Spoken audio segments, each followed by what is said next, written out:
Bien, se van sumando, van entrando aquí al Zoom en este evento de Fundación Libertad donde vamos a tener a Carolina Amoroso. Le pusimos la guerra en Ucrania desde adentro, seguramente no sea el único tema del que hablemos. Carolina no necesita presentación porque todos la escuchamos, la vemos, la leemos, pero amerita hacerlo, aunque seguramente me quede corto en la breve descripción que daré. Periodista y escritora, licenciada en comunicación, máster en periodismo, además de ser conductora de TN Internacional y de conducir el reciente estreno en pantalla titulado Bella y Bestia junto a Nicolás Wiñaski, ambos por Canal TN, Todo Noticias. También conduce Tres Hemisferios por Radio Rivadavia, Día de Tregua en Radio Con Voz. Fue corresponsal de guerra en Ucrania, de las primeras, si es que no, la primera periodista argentina en llegar al territorio, permitiéndonos así conocer la tragedia de la guerra en primera persona, de primera mano, a través de las historias mínimas y sus protagonistas, haciéndome a mí acordar así a las enseñanzas de la ganadora del Nobel en literatura, Svetlana Alexievich, la escritora bielorrusa que nos deslumbró con los relatos acerca de la tragedia de Chernobyl. Hace algún tiempo publicó su primer libro, Llorarás, historias del éxodo venezolano, y está preparando su segundo libro de pronta salida sobre el boom de las tecnológicas de la Argentina, para pensar una Argentina más viable, una Argentina posible, libro del que seguro también nos contará algo hoy. Carolina, un placer tenerte acá con nosotros. Ay, un placer estar con ustedes y charlar con vos. Ya hemos charlado en muchas ocasiones, siempre me gusta mucho tu trabajo y tu enfoque, así que es un gusto de verdad estar con todos ustedes. Buen día, buen día. Ahora estoy acostándome muy tarde, por eso tengo el cafecito, el segundo café a mano, pero sí, un placer estar con ustedes. Decíamos ahí, Caro, y yo pensaba, los horarios, prácticamente las 24 horas del día, enganchada a alguna pantalla, enganchada a alguna computadora para estar escribiendo, no tenés verdaderamente descanso. Pensábamos, imaginábamos esta hora, una suerte de charla, una conversación, también invitando a la gente que está del otro lado ahora conectada, si se quieren ir sumando por la ventana del chat para ir compartiéndonos sus impresiones, sus preguntas. Quería empezar, Carolina, si te parece, por algo que es quizá lo más reciente en el tiempo, que tiene que ver con una experiencia de esas que uno no sabe cuántas va a tener en la vida, si son únicas, porque son verdaderamente irrepetibles, como muchas de las que uno le toca vivir. No era la primera vez que viajabas a cubrir un evento de importancia internacional. Yo recuerdo cuando cubriste lo que tenía que ver con la frontera colombo-venezolana, pero sin duda alguna que la guerra en Ucrania marca un hito, es un mojón. Las situaciones límite, Carolina, como las guerras, son uno de los orígenes de la reflexión filosófica. ¿En qué te parece que cambió tu enfoque sobre la vida haber estado en Ucrania en este momento tan particular? Eh, bueno, para empezar, recién hablas de situaciones límite, me parece que son esas situaciones donde está la condición humana sin piel, ¿viste? Es como estás ahí en carne viva todos, en carne viva quienes entramos a, a ser testigos de ese horror y por supuesto, principalmente quienes están viviendo ese horror. Eh, Te diría que es una experiencia transformadora, creo que de todas las maneras posibles. Ahora me está pasando que estoy tratando de aterrizar, de acomodarme, algo perdida, eh, aunque resulte extraño pensarlo quizás desde afuera, me pasa que extraño estar ahí, ¿no? Por el sentido de propósito que te devuelve una situación como esa para el hacer periodístico. Recuerdo que un, un hombre, estábamos en una plaza en el VIP y había un coro de hombres cantando canciones patrióticas. Y había un hombre que acompañaba a dos señoras mayores, las dos habían vivido la Segunda Guerra Mundial. Y el hombre, cuando nos despedimos, me abraza. Yo entendí que me dijo algo importante, o por el tono en el que me había hablado, y le pedí a nuestra productora local polaca que me tradujera lo que había dicho. Porque, bueno, polaco y ucraniano son distintos, pero algo pueden comprender de lo que están diciendo y se comprenden bien. Y ella me dijo, dice que gracias porque se van los embajadores y llegan ustedes. Y te diría que esencialmente es una experiencia que me transformó porque me reconectó con el sentido más profundo de lo que hago. eh, con el sentido más profundo del periodismo en el que creo, que tiene que ver con estar ahí donde, donde están los ahora sin voz, los, los más en carne viva, y acercarme a ese dolor de la única manera que uno se puede acercar al dolor, que es también en carne viva y que es, eh, si se quiere, descalzo, ¿no? Desprovisto de cualquier eh, artilugio o artificio o, cosa, o pretensión por fuera del profundo cuidado por esa condición humana que sufre en una situación límite. Después te encontrás con miles de preguntas sobre cómo hacer esa tarea, ¿no? Preguntas éticas también sobre el oficio, ¿no? Eh, yo, digamos, a mí me despierta preguntas y me despierta incomodidades muchas veces pensar en la espectacularización del dolor que de a rato se genera en circunstancias como esta, ¿no? Entonces, bueno, casi que ahí es una cuestión intuitiva, ¿no? Bueno, ¿cuál es la manera más honesta, más decente, más respetuosa de aproximarme a esto? Y eso es al menos lo que intenté hacer, ¿no? Pero por sobre todas las cosas, son experiencias que te reconectan con tu persona. Muchas veces hay como cierto esfuerzo por escindir al periodista de la persona, y yo creo que a mí ese me parece primero un esfuerzo estéril, porque a nosotros se nos va el alma en lo que hacemos, eh, para bien y para mal se nos va el alma, digamos, contando historias nos contamos a nosotros mismos, es así, indefectiblemente. No porque sea importante contarnos a nosotros mismos, pero es inevitable que haya en el interlineado en nuestras historias que no haya una revelación sobre quién somos. Entonces, en ese sentido, contar Ucrania me reveló un montón de cosas, al menos sobre la persona que quiero ser. Eh, Ucrania es un territorio, además, primero, y me da esa cierta vergüenza de decirte, eh, pero Ucrania, Polonia, Europa del Este en términos generales, eh, ha sido un territorio diezmado, arrasado por la tragedia. Y en el caso de Ucrania te diría que es como un pueblo donde la guerra corre en la memoria de la sangre. O sea, apenas comenzó esto, cuando vos veías ese éxodo, leí una vez que Elisabetta Piqué lo describía como un éxodo bíblico, en los primeros días realmente era así. Era un sopapo ver lo que era el ingreso. Nosotros ingresamos vía Polonia, imagínate, es el país que más gente recibió.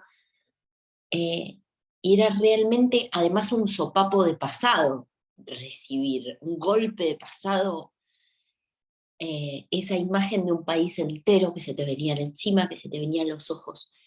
Em, Cuando vos ves eso y ves en los rostros cierto entendimiento de que lo que está sucediendo allí es un punto de no retorno en la vida de esas criaturas, en la vida de esas mujeres solas peregrinando, ahí te das cuenta que esa es una sociedad en la que, como te decía antes, en la memoria de la sangre corre el horror y el conocimiento y la vivencia del horror, que se tiene o no se tiene.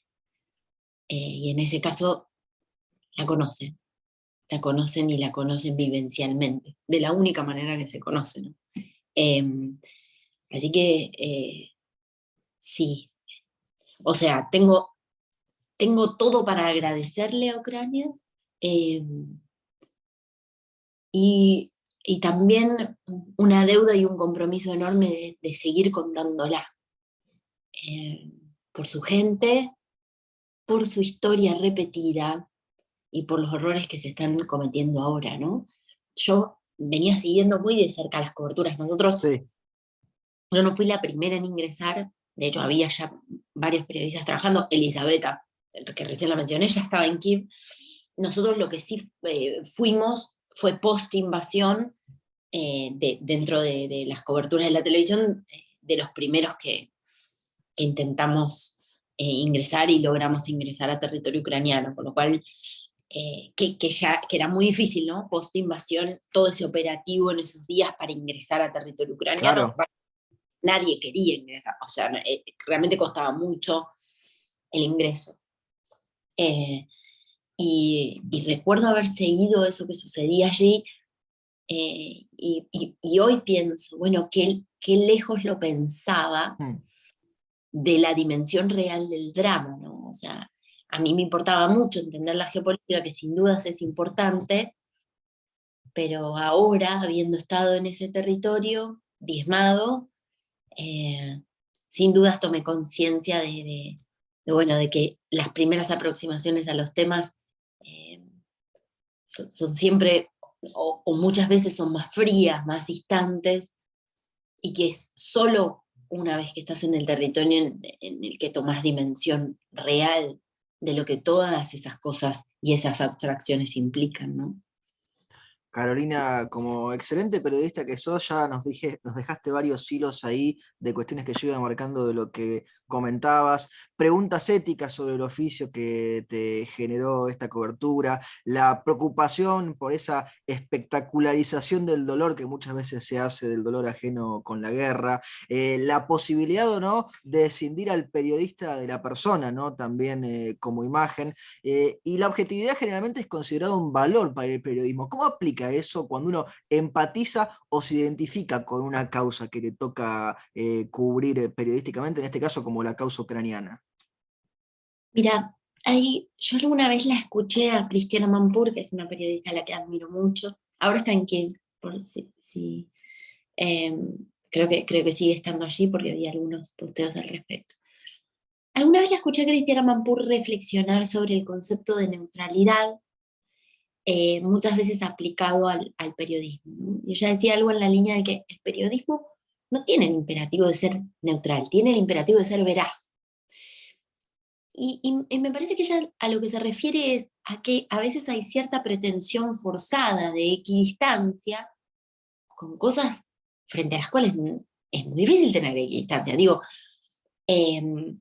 si de un lado hay, por brindarte un ejemplo, que por ejemplo tiene que ver con nuestra región, si de un lado hay un represor y del otro lado hay un pueblo oprimido que está saliendo a las calles y uno sabe a ciencia cierta que esa es digamos que el detonante de un conflicto, de un estallido, tiene que ver con que en esencia la situación de base es esa, eh, no, ahí no hay equidistancia, digamos, y en buena hora que no la haya, porque al represor hay que llamarlo por su nombre, al país agresor, en este caso hay que llamarlo por su nombre, al país invadido hay que entenderlo como tal, como un país invadido, como un país agredido, a un avance sobre la soberanía de un país violatorio de todas las normas del derecho internacional, hay que llamarlo así.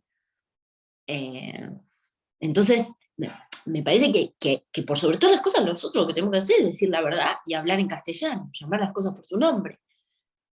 Eh, por supuesto que lo que sí tenemos que evitar son nuestros sesgos, es decir, estar tentados a creer determinadas cosas, porque también en una guerra hay una guerra narrativa, y también en una guerra hay muchísimos matices dentro de un contexto y un marco concreto. Después podemos hablar, en Ucrania se está dando una guerra de milicias, hay distintos grupos que componen la resistencia, yo te puedo decir lo que yo interpreté que es el grueso de la resistencia, pero es verdad que también hay grupos ultra dentro que son minoritarios, pero que están, digo, podemos hablar de un montón de matices, muchísimos, y yo creo que el periodismo gana y existe en su profundidad por los matices, y cobra sentido por los matices. Pero ante todas las cosas tenemos que ser veraces y llamar a las cosas por su nombre. Y no forzar una equidistancia en un punto donde no la hay, digamos. Si algo es violatorio de la soberanía de un país, hay que definirlo como tal, digamos. No, yo no encuentro ahí eh, una forma de forzar una posición que además, por sobre todas las cosas, en mi caso, no sería honesto, y además no creo que sea la función del periodismo. Marcaste ahí, Caro, vas un paso adelante, me encanta, porque yo iba a rescatar justo algo que había charlado en su momento con otro amigo, con Miguel Winiaski, en una entrevista hace ya bastante, sobre el rol del periodista. Yo le preguntaba a Miguel cuál le parecía que era el rol del periodista y él me relataba una anécdota de que él lo había encontrado en una explicación, en una imagen de Tom Wolfe en La hoguera de las vanidades, en The Bonfire of Vanities, con el periodista es el que va, por ejemplo, supongamos al tribunal y en vez de quedarse en la puerta principal, se va a la puerta del costado a esperar a ver qué pasa para luego poder contárselo a los demás. Las historias mínimas, Caro, a veces dicen mucho más de lo que sucede que las grandes imágenes rimbombantes, ¿no? Mira, yo no, también es cierto que yo no sé, yo creo que sé hacer más ese periodismo que el de, sé hacer más un periodismo en plano detalle que un periodismo en plano general, digamos, ¿no? Sobre todo cuando estoy en coberturas. A mí me obsesiona es hacer zoom, ¿viste? Porque yo creo que eso termina, alguna vez lo conté, ¿no? Y en el caso de Ucrania me encontré con una historia tras otra de de esos pequeños flagelos que constituyen una gran tragedia. Eh, y a mí casi que esas imágenes me obsesionan, ¿viste? Eh, Me obsesionan porque en definitiva es lo que, como te decía, es lo que le da humanidad, o al menos lo que yo interpreto que le da humanidad a a lo que hago. Em, lo contaba, y el otro día encontraba una foto de una señora con las manitos, como en una plegaria, en un refugio. Y dije, qué suerte que le saqué una foto porque me quiero acordar de esta mujer. Estábamos en una ciudad que se llamaba Rivne, en ese momento habían atacado una ciudad muy cercana que se llama Lutsk, y la señora estaba en el refugio conmigo porque habían sonado las sirenas, y la cabeza le tambaleaba, y no tenía, o sea, y la moví, y yo en un momento la miré y le señalé como que se apoyara en mí, y la señora me dijo así, no, no. Después volvimos a subir, volvieron a sonar las alarmas, las dos estábamos en el pasillo, ella entró a su habitación, yo entré a la mía, como vencidas por el sueño, porque también eso pasa, se entra como en un estado de guerra donde ya... Y me quedé pensando y me obsesioné con esta idea de qué gran tragedia también es no tener donde apoyar la cabeza. Em, Desde eso a lo desgarrador de ver a las familias partidas en una estación de tren o a la gente desesperada. Pero a veces esas cositas mínimas que te cuentan lo extenuada que llega una mujer a sus probablemente 80 años, corriendo en la madrugada hacia un refugio para agazaparse. Las personas no estamos hechas para estar en la vida, para estar en la vida eh, con toda esa plenitud, no para agazaparnos y escondernos porque alguien puede arrasar con nuestra existencia como si nada valiera, como si ella nada valiera. Y me pareció terrible también contar esa tortura, inmensa tortura psicológica que es el estado de guerra. Eh, y por contarte algo muy, muy minúsculo, ¿no? Sí. O muy, pero es que yo creo que en algunas de esas cosas pequeñas, hasta para alguno anecdótica o hasta irrelevante, para mí se cuenta el tejido de una tragedia. Y con eso te encontrás todo el tiempo, todo el tiempo. Claro, estamos a 31 de marzo, con lo cual estas fechas siempre nos acercan para vincular ideas en lo que tiene que ver con la guerra de Malvinas. Borges escribió en su momento Juan López y John Ward, debo admitir que es de mis poemas favoritos, quizá de muchos de los que nos están acompañando también, aludiendo en que en Malvinas los combatientes de uno y otro sector podrían haber sido amigos en circunstancias distintas. En los ucranianos, ¿notaste qué respecto a los rusos? ¿Odio, miedo, resignación o qué otro sentimiento les notabas vos? Uf, una mezcla de todo. Ellos tienen, por supuesto, por eso digo que sería bien interesante contar Rusia si se pudiera. En el caso de Ucrania, bueno, hay que entender que es el país agredido, ¿no? Entonces, mucho está asignado por esos sentimientos de bronca, de impotencia, de mucho de lo que aparece tiene que ver con eso.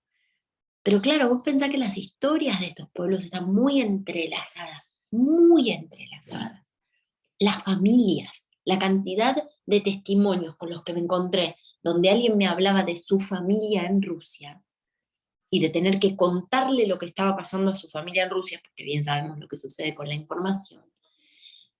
Eh, cuando te encontrás con eso pensás, qué impresionante cómo, por supuesto, al son de la melodía de siempre algún autócrata o tirano, terminan dándose estos enfrentamientos de hermano contra hermano, ¿no?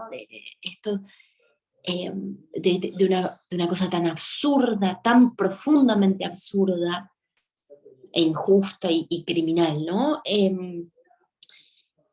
Lo que ahí sí veo es una diferencia, y por este contexto que te digo, de lo entrelazadas que están las historias hasta familiares de un lado y de otro, lo que sí veo es una diferencia, ¿no? Hoy el ucraniano entiende perfectamente por qué está resistiendo y por qué está luchando, en términos generales, ¿no? Esto es en términos generales lo que encontré ahí. Y mi gran pregunta es, ¿qué pasa del lado ruso? ¿Y qué ¿Con pasa qué, del lado ruso? ¿Qué pregunta esa? claro, con qué convicción avanza, más allá del poderío militar que nadie discute? Se plantea una guerra asimétrica porque básicamente una guerra ejército contra ejército para Ucrania es un horizonte imposible, ¿no? Justamente por la asimetría. Entonces se plantea una guerra del lado ucraniano, una guerra de milicias. La pregunta tiene que ver con qué convicción avanza aquel joven que ha sido reclutado o que forma parte hoy del ejército ruso, sabiendo que está avanzando en muchísimos casos contra la tierra de su familia, de sus primos, de sus amigos. Eh, por qué motivo? Por supuesto que hay todo un bombardeo de información y de narrativa que debe calar en una parte de la población. Pero hay algo que está en la base de la invasión, que tiene algo tan profundamente absurdo que me hace hacerme estas preguntas, ¿no? Y además hay una conexión emocional e histórica entre estos pueblos, eh, que me hacen pensar qué es la tragedia de un hermano contra un hermano, ¿no? Eh, y, y- y te digo, te repito, del lado ucraniano hay una convicción muy profunda en la resistencia. Salud, Perdón. no pasa nada. Hay una convicción muy profunda en la resistencia, sin dudas, porque son el pueblo agredido, y ganaron confianza en su resistencia, porque el mundo esperaba que esto fuera una cuestión de días, y llegamos o superamos el mes. Eh, Exacto. pero bueno, me pregunto y me sigo preguntando qué pasa del otro lado. Caro, hace poco te hice una muy linda entrevista, Osvaldo Bazán, donde contabas vos que ya en febrero, incluso antes de que se desatara todo, con gran olfato periodístico te dabas cuenta de que ese era un lugar al que había que ir, un lugar en el que había que estar. Llegan muchas preguntas de la gente que tienen que ver con la experiencia individual que llevaste vos allí. Yo te lo pregunto primero en lo macro y luego podemos ver algunos de los ejemplos, algunas de las cosas que le preocupan a la gente. La expectativa de ir a cubrir una guerra versus la realidad de cubrir una guerra, ¿se condijeron o hubo algo que terminó, imagino, sobrepasando la realidad de lo que uno podía imaginarse? Esa es la macro. Y en la micro la gente quiere saber qué comían, tenían miedo, podían dormir por la noche. Ahí va, Ahí perdón, estamos, sí. toqué para subirte el volumen y hice cualquier cosa. Bueno, a ver, sin duda la expectativa supera absolutamente, la realidad supera absolutamente cualquier expectativa que puede llegar a tener, ¿no? Porque te repito, esto es una misión que además yo la siento como el trabajo que hicimos nosotros como parte de una gran misión que se completa con el trabajo, o mejor dicho, que es una parte chiquita de esta gran misión que emprenden tantísimos periodistas a lo largo y a lo ancho del mundo. Ahí somos todos uno, ¿no? Estamos todos en esa tarea de contar de la manera más honesta posible lo que está pasando allí, ¿no? Eso me lo dijo Joaquín Sánchez Mariño, que es muy amigo mío, y que yo definitivamente lo siento así. Así que sí, sin dudas, la realidad superó la expectativa en cuanto a lo que me traje como capital para la vida y enseñanza para la vida y transformación. En cuanto a la dinámica de la vida allí, bueno, yo trabajo en una señal que es 24 horas de noticias y hay una diferencia de 5 horas, con lo cual las jornadas realmente eran muy, muy largas, sumado a que a mí particularmente me costaba bastante dormir, porque quedaba como un poco sobregirada de la ansiedad y de la cantidad de cosas que hacíamos en una misma jornada y que veíamos en una misma jornada.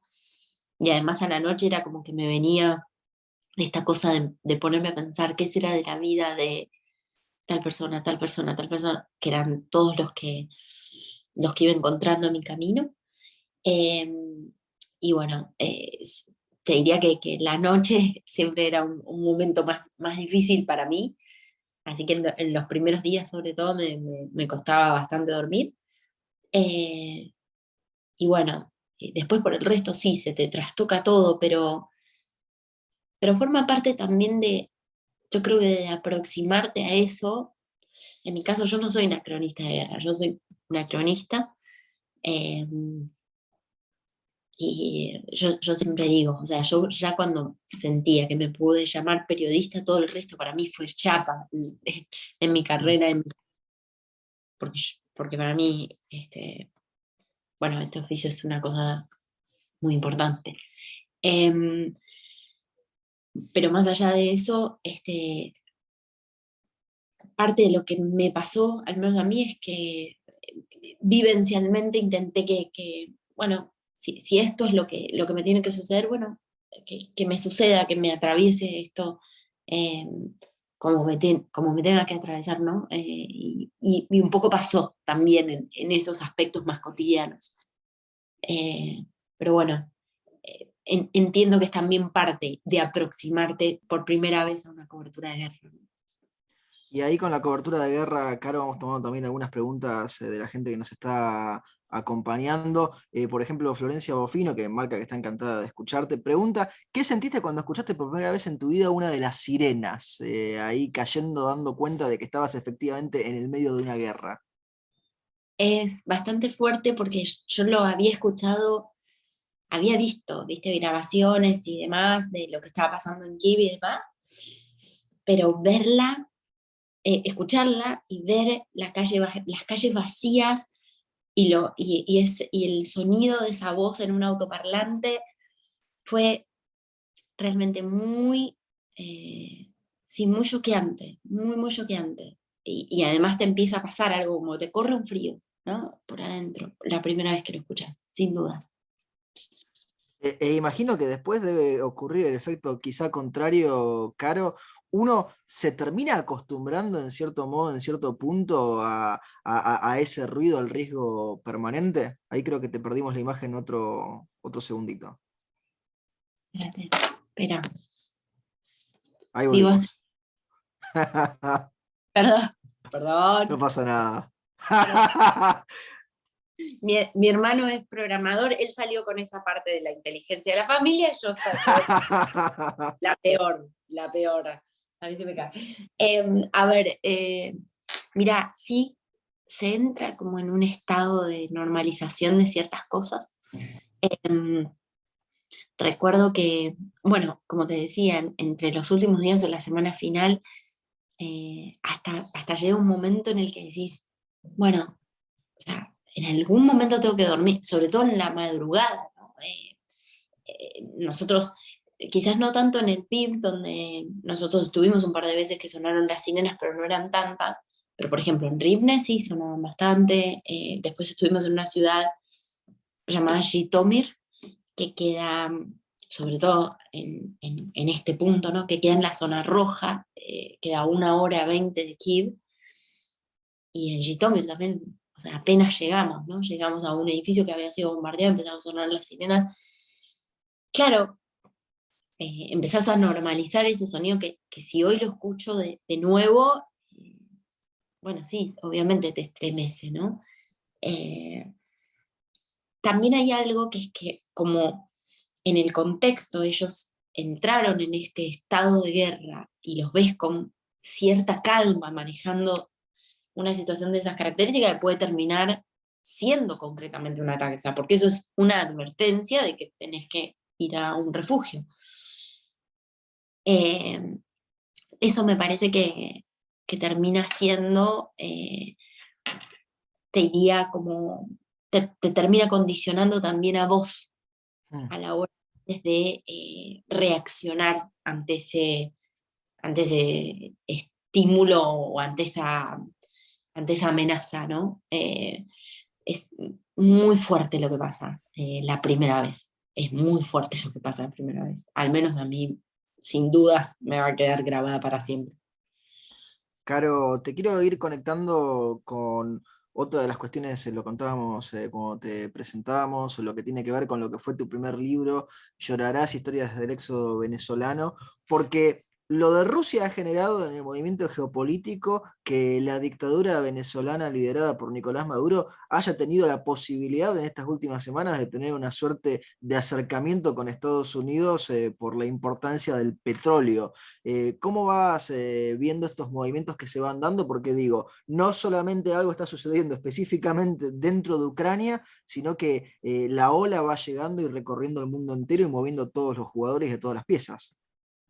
Sí, absolutamente. Bueno, es un poco lo que ha hecho que esta guerra concentre tanta atención, que es que involucra a los grandes actores del tablero geopolítico y de verdad cuando hablamos de analizar la ingeniería casi de la geopolítica, en esta guerra hay muchísimas miradas, ¿no? Y muchísimos puntos para enfocarte, ¿no? Uno es ese, bueno, ¿qué pasa con la reconfiguración de la relación Estados Unidos-Venezuela y por consiguiente, digamos, qué pasa con cómo se reorganizan las relaciones en América Latina eh, con los Estados Unidos?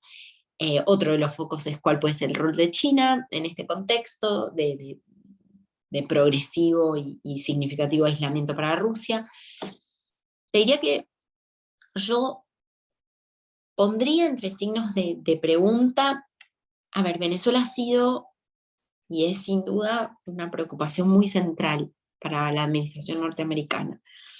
Lo fue en la gestión anterior, lo sigue siendo en esta. Vos recién hablabas de un acercamiento que básicamente tiene que ver con, con un interés concreto, en un recurso concreto, ¿no? Y que tiene que ver con el petróleo, pero Venezuela constituye una preocupación central en materia de seguridad también, en materia de seguridad regional y por consiguiente en materia de seguridad para los Estados Unidos. Con lo cual, cualquier forma de acercamiento yo lo tomaría con pinzas, no solo por su temporalidad, por su naturaleza temporaria, sino también lo tomaría con pinzas porque cualquier país que presuponga un problema o un potencial problema en materia de seguridad para los Estados Unidos eh, va a tener, más allá de los posibles acercamientos coyunturales, un, digamos, va a seguir estando en la mira de la administración norteamericana. Sin duda, la dictadura de Maduro lo está por muchísimas razones, ¿no? De hecho, bueno, ni que hablar de que sus grandes jerarcas han sido señalados como parte de una red de narcoterrorismo, digo, esto no es cualquier cosa. Eh, pero bueno, habrá que ver, ¿no? Si los intereses pueden más pero te diría que me costaría pensar que esto arregla, entre comillas, arregla las relaciones de Maduro o de la dictadura venezolana con los Estados Unidos. Tiendo a pensar que es más un acercamiento coyuntural y que Venezuela sigue siendo una preocupación central en materia de seguridad para los Estados Unidos y en cuanto a lo que quiere decir o implica para el resto de la región. Claro, en Llorarás tomabas una serie de historias personales de la diáspora venezolana en Argentina. Ya dio Naciones Unidas, y quizás se quede corto con el número, por lo menos 4 millones de personas que han dejado Ucrania en estos 36 días, un número mucho mayor en un plazo más prolongado de tiempo, pero también ha tenido un éxodo Venezuela, el éxodo venezolano, que una parte ha recalado en la Argentina y otra se ha desperdigado por el mundo. ¿Qué paralelos y qué diferencias ves en estos dos éxodos que se están generando? Mira, para empezar, sí me gustaría decir, a mí el destierro te diría que es una de las obsesiones en cuanto a temas periodísticos a tratar, las crisis humanitarias y en particular el fenómeno del destierro como una forma de tortura a una población, porque es despojarla despojarte de todo lo que constituye tu identidad. Y hacerlo por un tiempo indeterminado, sin perspectiva o sin certidumbre alguna de si vas a poder volver a eso que te constituye, y con el trauma que implica dejar atrás personas que amás y dejar atrás una existencia, la construcción de una historia. En este sentido, son situaciones paralelas. Por supuesto que en el caso del éxodo ucraniano, sobre todo en los primeros días cuando nosotros ingresábamos, lo que veías es una desesperación, un componente de desesperación y de urgencia que tiene que ver con la inminencia de la muerte, con la inminencia de la destrucción, ¿no? Que también nos llevó a observar a muchas personas en una situación muy frágil en cuanto al estado de shock en el que muchos de ellos estaban. Eso lo veías mucho en la estación de tren del VIP, por ejemplo, la imagen era, en esos primeros días era desoladora, porque justamente, primero que mucha gente muy extenuada, que ha recorrido kilómetros y kilómetros, que apuesta todo a subirse a una formación de tren que la lleve a un territorio seguro. En muchos casos son mujeres solas con niños, en algunos casos acompañadas por los hombres que las llevan hasta un punto y luego se despiden. En otros tantísimos casos son adultos mayores, y lo que veías en este peregrinar extenuante y en esta situación absolutamente límite es también una situación de alienación muy profunda. De alienación, de tristeza,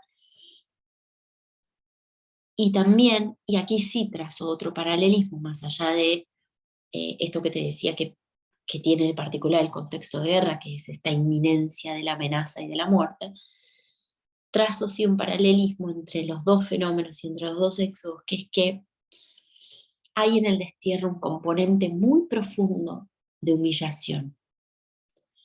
Y ese es un dolor, una reducción de la persona, y además eh, una reducción de toda una población a una circunstancia de supervivencia que es profundamente sí, dolorosa, para ellos muy avergonzante por momentos, eh, lo cual implica, y vuelvo nuevamente a los problemas a los problemas que se plantean con estas coberturas periodísticas, implica un cuidado muy especial porque en muchos casos hay mucho pudor, mucha vergüenza y un sentido de profunda humillación frente a la situación y a la escena en la que los encuentra esto, ¿no? Claro, hacemos en público un ejercicio que muchas veces uno hace en privado. Supongamos que los tenés delante, los 3 que te voy a mencionar, pueden estar por separado, pueden estar juntos. Vos le podés hacer la pregunta que quieras Y te van a responder honestamente los tres, que esa es la parte más, a lo mejor, del ejercicio, la que menos se corresponde con la realidad, ¿no? Pero están Volodymyr Zelensky, está Vladimir Putin, está Nicolás Maduro, a cada uno de los tres, ahí te perdimos la imagen, de nuevo, Caro, acá volviste, a cada uno de los tres le podés hacer la pregunta como periodista que vos quieras hacerle y te van a responder. ¿Qué le preguntarías a cada uno de estos tres?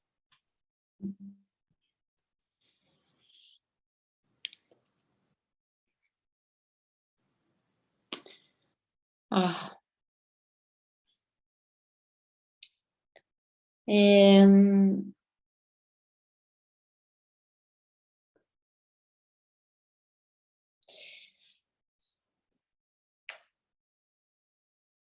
a Volodymyr Zelensky le preguntaría si realmente cree que el pueblo ucraniano está dispuesto a que Ucrania se convierta en un país tapón y a dejar atrás la pretensión la pretensión o el deseo de muchos de estar más cerca del bloque occidental, si realmente cree que eso es algo que Ucrania puede estar dispuesta, Ucrania, más allá de la política o los referentes políticos.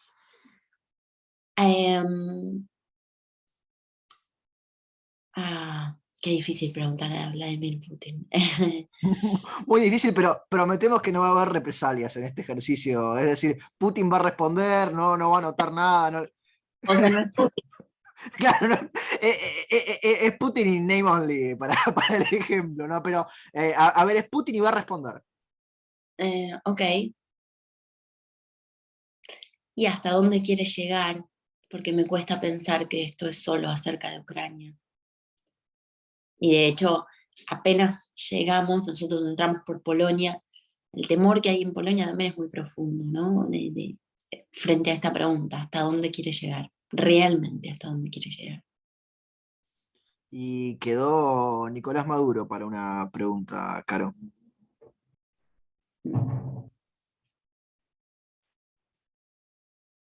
Mm.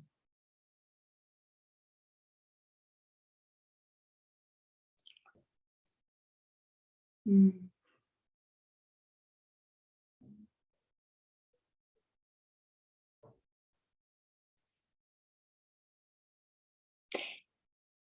Mm. Ah. Mm. Qué difícil. Uno nunca quiere ahí agotar la bala de plata, ¿no? Ahí es lo que pensás. Es la pregunta, es como la oportunidad del ascensor. Son esos 30 segundos en los que Me contestaría la verdad, ¿no? sí, te contestaría la verdad. En este ejemplo, sí. El de verdad no sé qué te contestaría, pero el del ejemplo sí. Mm.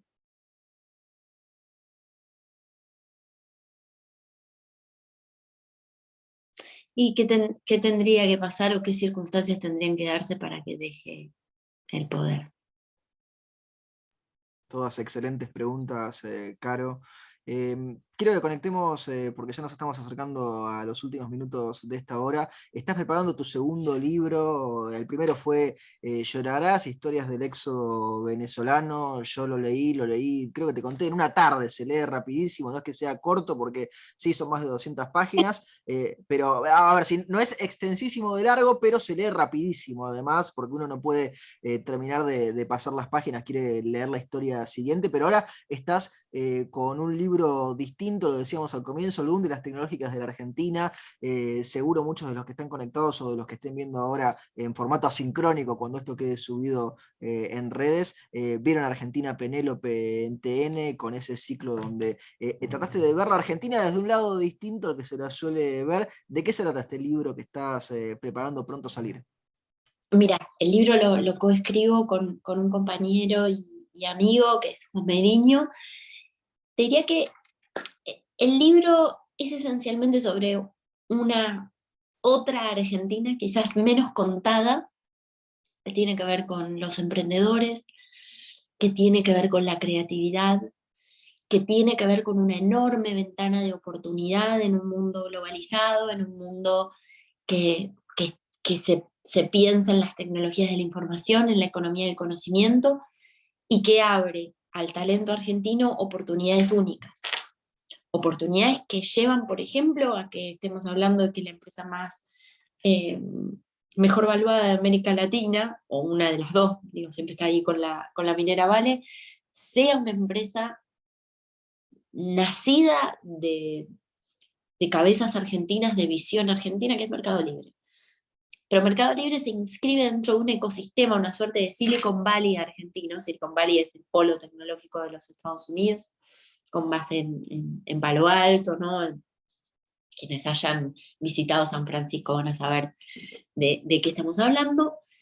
Y hay como una suerte de muy caótico Silicon Valley argentino, y digo muy caótico porque en la Argentina, viste, las cosas no es que tienen esta cosa organizada, pensada o estratégica, sino que se van dando. Y en efecto creo que hay algo sucediendo ahí y que tiene que ver con una pulsión creativa y con un deseo de subirse al mundo, a un mundo que necesita de esa creatividad, que necesita de la enorme capacidad que tienen los profesionales argentinos para enamorarse de los problemas con el objetivo de resolverlos y de dar soluciones dinámicas. Eh, y así surgieron muchísimas de estas empresas. Después está el factor Argentina, ¿no? Que por supuesto tiene que ver con las reglas de juego que cambian, con muchas veces cierta estigmatización del empresariado que ha llevado a que muchos de estas cabezas argentinas o fundadores de estas empresas hagan base en otro lado, ¿no? Entonces no nos enteremos que existen estos emprendimientos tan interesantes y que nacen de personas que tienen historias muy argentinas. Historias que tienen mucho que ver con nuestra historia colectiva. Y nos propusimos contarlas y dejarlos hablar. Es un libro de formato de preguntas y respuestas donde ellos comparten ideas, por supuesto comparten sus historias, pero esencialmente comparten ideas, una visión de mundo, que es una visión de mundo que permite hacernos preguntas sobre esa otra Argentina posible, una Argentina subida al mundo, no peleada con los signos de los tiempos, sino por el contrario, entendiendo que hay en estos tiempos una oportunidad enorme para un país como el nuestro. Y una oportunidad enorme no solamente para un sector de la sociedad, sino esencialmente para millones que están excluidos. Porque cuando hablamos de un sector productivo que empieza a ganar terreno, hablamos de la posibilidad de generar empleo, hablamos de la posibilidad de incluir, hablamos de la posibilidad de que sean esas mismas tecnologías las que democraticen, por ejemplo, el acceso al mercado financiero para mucha gente, o mejor dicho, el acceso a, sí, a lo más básico, ¿no? Porque muchas de estas, por ejemplo, billeteras virtuales han generado la inclusión de muchísimas personas. Así que me parece una oportunidad interesante. Claro, ¿tiene título, fecha de salida tentativa, algo que nos puedas contar al respecto de eso? Sí, tiene título, pero creo que no te lo puedo contar No, todavía. no, no, los spoilers no, por eso lo pregunté así, pero digo, más, es en algún... Tenemos 5 minutos más y te lo tiro, pero me van a... Pero tenemos 5 minutos más y te lo tiro. Y la fecha tentativa, en el contexto de la Feria del Libro, en algún momento sale. Bien, Que depende de mí que debo entregas, digamos. perfecto. Es que en el medio de la guerra, claro, es difícil ponerse a escribir y a revisar y a corregir Sí, las sí. pruebas de galera y Además, demás. además tiene que ver un poco con lo que pasa, ¿no? Que tengo que aterrizar y ahora entrar en modo Argentina, ¿no? Bueno, que es todo un modo aparte. Uno llega rápido de cualquier manera al modo Argentina, viste que estás afuera y entras en otra sintonía, pero apenas pisás el 6 o el puerto por el que entres y la puerta de entrada, y ya Argentina te lleva a esa sintonía, aunque no quieras, aunque vengas con otra sintonía completamente distinta, ¿no? Mira, yo tenía una amiga venezolana que me decía, tengo una amiga venezolana que siempre me decía, Venezuela siempre te alcanza. Y Argentina también siempre te alcanza. Caro, te robamos los últimos minutos. Ha habido algunas preguntas que han quedado dando vueltas, por ejemplo, Fernando Mascareñas lo retomaba ahí, que me parece que está bueno para cerrar y que termina siendo siempre un tema del que hablamos cuando cerramos las entrevistas, no sé por qué se ve que aparece siempre, porque preguntan por las noticias, si son falsas, si son verdaderas, muchas de las que dan vueltas allá en Ucrania y en Rusia. Y si querés lo dejamos con el tema de las fake news y lo podemos hasta conectar con las discusiones que se dan hoy por hoy, la Argentina incluida, sean discusiones serias o no, sobre regulaciones, controles y demás.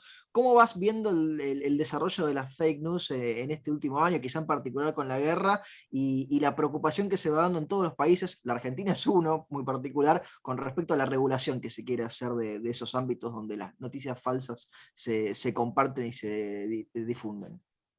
Mira, a mí, bueno, esa iniciativa creo que lo conté en Bella y Bestia, o lo expuse en Bella y Bestia. A mí esa iniciativa me parece disparatada y peligrosa, casi de todas las maneras posibles, ¿no? Cuando se habla de los lineamientos, estamos hablando, ¿no?, de lo que propuso o de lo que contó que estaban trabajando Gustavo Vélez en el contexto del Consejo Económico y Social, ¿no? Para delinear algo así como, o trabajar en los lineamientos de la discusión en las redes sociales. Siempre, o casi nunca, no es un tiranuelo, decía yo, el que está proponiendo para, entre comillas, defendernos del odio, una ley para cercenar libertades en un contexto como el de las redes sociales. Primero, que la discusión pública por naturaleza es caótica, con lo cual en buena hora que lo sea. Y después, en el marco de la ley, hay herramientas para defenderte de, por ejemplo, una difamación. No necesitamos a nadie direccionando la conversación social, digamos. Eso es algo que eh, que siempre causó daño. O sea, no puedo pensar en ejemplos donde eso terminó en algo virtuoso, digamos. Basta solo con ver lo que ha pasado con leyes o con iniciativas análogas en Venezuela, Nicaragua y Cuba, y vas a tener un panorama bastante claro de que esa, sin dudas, no es la dirección en la que queremos ir. Después está el tema de las fake news, que es otro tema, y que tiene que ver también con la pregunta por las responsabilidades de las plataformas. Viste que siempre está la pregunta de si son meramente plataformas o si son medios en sí mismos, ¿no? Porque funcionan como Y, y- y bocas. la y la respuesta varía según convenga a cada uno que le toca responder. Y, sí, porque hay un montón de intereses, ¿no? Y que entran en juego en eso. Y yo misma no estoy tan segura de cuál es la posición que tengo al respecto. Sí te puedo decir que entiendo que las plataformas han, han comprendido que tienen una responsabilidad específica porque la desinformación existe, pero te diría que me parece que lo que hay también cuando se habla de desinformación es una enorme subestimación de la ciudadanía y de su capacidad y de su deseo de convalidar esa información que recibe, de contrastarla. En el contexto de la guerra, yo hablaba con muchas personas allí en Ucrania y, por ejemplo, ellos se varían mucho de grupos de Telegram, de, de medios más colaborativos, y yo veía que las fuentes de información eran diversas, muy específicas, muy elegidas, muy puntuales, y pienso, bueno, quizás hay que entender que las ciudadanías comprenden que hay guerras narrativas, comprenden que hay operaciones, digamos, para direccionar la opinión pública hacia un lado y hacia el otro, y comprenden que ellos tienen que tener un rol activo, sobre todo en situaciones tan extremas, para convalidar o para contrastar la información que reciben. Yo tendría un poco más de confianza en la capacidad y un poco más de valoración por la capacidad de los ciudadanos también de convalidar lo que reciben, lo que ven, lo que escuchan con su propia vivencia también, ¿no? Más allá porque ese es el primer contraste, con el de su propia realidad, ¿no? Caro, llegamos a la hora, vamos cerrando. Primero agradecerte por el tiempo que te has tomado para compartir aquí con nosotros, con la gente que está conectada, con los que sea que nos estén viendo en la versión grabada que queda de esto y subida en redes. Primero, obviamente, seguirte viendo en TN como lo hacemos siempre, como lo hace la gente que está del otro lado. Prontos esperando para la salida de tu segundo libro, que todavía no nos enteramos del título, pero ya nos enteraremos Ah, seguramente. digo que te lo tiro, pero me mata. En pocos días. ¿Alguna última reflexión que nos quieras dejar antes de que cerremos o alguna última palabra? Sí, que sigamos hablando de los pueblos que sufren, y sigamos hablando de los pueblos que están luchando por su libertad.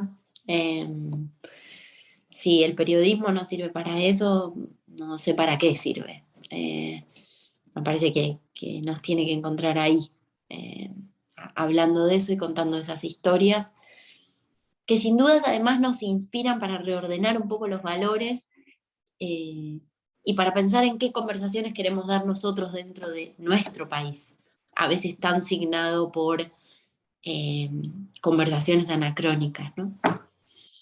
Caro, te agradecemos muchísimo, te mandamos un fuerte, fuerte abrazo, damos por finalizado este evento de Fundación Libertad, saludamos a la gente del otro lado hasta la próxima vez y nos estamos viendo, Caro, nos vemos, hasta luego. Placer hablar con vos y con todos, que estén muy bien.